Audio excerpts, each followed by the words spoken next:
Hello everyone and welcome back to my channel. I hope you all are fine. So I'm back with another tutorial and today it is a blending tutorial. So first you're gonna grab three different colors. It is good if they're shades of each other. So yellow, orange and red. I chose these three colors.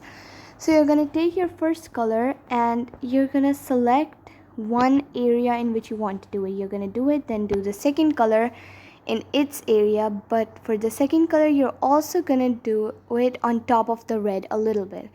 Now you're gonna take the third color, do it in its place, and also overlap it on top of the orange. Now you're gonna grab your first color again, do it again, and also overlap it on top of the second color. Take the second color, do it in its place, overlap it on top of the previous color and the next color. Then take the next color and overlap it on top of the previous color and do it in its boundary.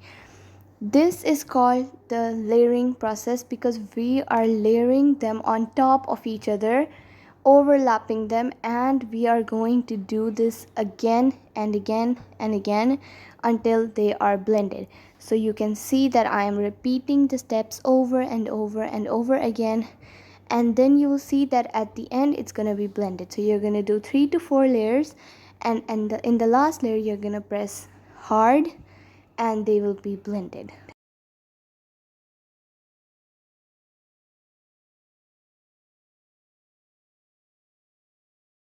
Now you can see here that they have been blended. So I wanted to show you the same process again, but this time with different colors, and this time I'm only going to take two colors.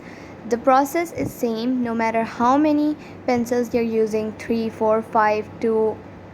It doesn't matter, the process is gonna be the same. So you can see that I put the first color, now I'm putting the base of the second color and also overlapping it on top of the first color.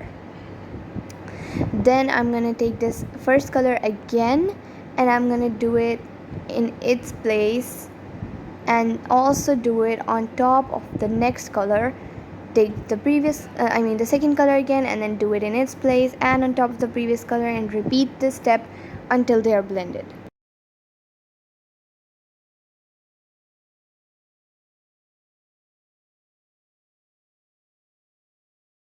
That's it for today's video. I hope you understood this and I'll see you guys next time.